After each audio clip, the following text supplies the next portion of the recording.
Let's talk a little bit about this whole hacking thing that's going on, Tom.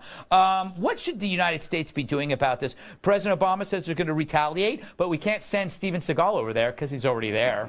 Yeah, the time to act was before. Obama didn't do anything about it then. Yes. I mean, they had an easy enough time hacking into the DNC computers. Yes. But I think this is the...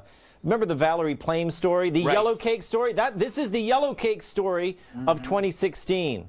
It's a bunch of buzzing about nothing. The interesting thing is, the yellow cake is not what you think it is. You know? Well, I was never even really clear on what yellow cake was. It is. But but Wilson didn't find any when he went looking for it. No, he didn't. There was no yellow cake. But the thing is that it is. There is nothing to say, Greg, that the hacking. I mean, who's to say that it helped Hillary more than? More than it hurt Trump. Trump was answering questions through the entire campaign that he had ties to the Russians. Right. So the hacking and the Russians in general could have hurt Trump as well. Yeah, the only thing is I know that if the opposite happened, Kat, we'd be screaming, right? If it was, Fox News and Hillary won because Mexico hacked it, we'd be like, ah! Right? That's my impression. Perhaps, and Obama has criticized the GOP and Republicans for saying, they were very critical of Obama for not being tough enough on Russia, but then now they're not as concerned about this hacking, which is maybe a fair point, but at the same time, Obama's doing the same thing for having criticized the GOP for overreacting to Russia. That was a huge part of his campaign against Mitt Romney when Mitt Romney said he was a number one geopolitical concern, and it was a huge part of his campaign. And now he's saying, how could you not be concerned about this?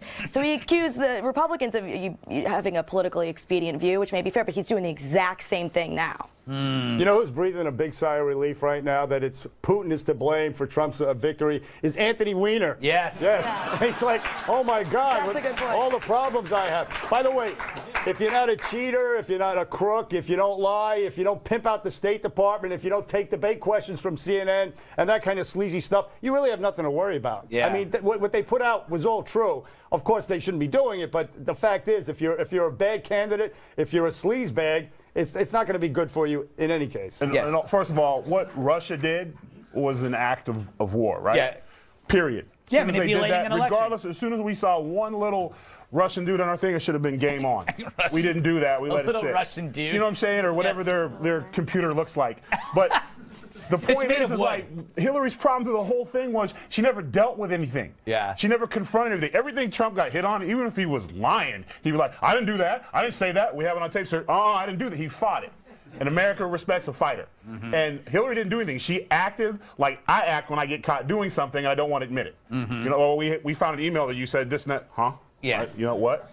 I didn't do that. First thing, and she didn't fire anybody. By the way, no one took the bullet from her in the party, I believe that Hillary wants this to go away because she doesn't. I mean, she's done now. The whole thing's over. Sleepy. Yeah, she wants to take a long nap, not that kind of a nap, but just she wants to. She's like, I'm not going back anymore. That was really weird what just happened to me. But she didn't fight. She didn't stand up for herself. She never addressed it. She never addressed when people said that she was dishonest. She never said, hey, I'm not dishonest. I'm a grandma. I make cookies. I make everybody cookies. It's great, and everyone loves cookies. Like me. Not her cookies. Her cookies were terrible. I heard that. But we won't know WikiLeaks because she told didn't me. do anything. She just fundraised the whole time. All right, we got to go. Coming up, a story so outrageous you'll want to punch it in the face. Why didn't news outlets bother to check out a hate crime hoax? Because then they'd have to tell the truth.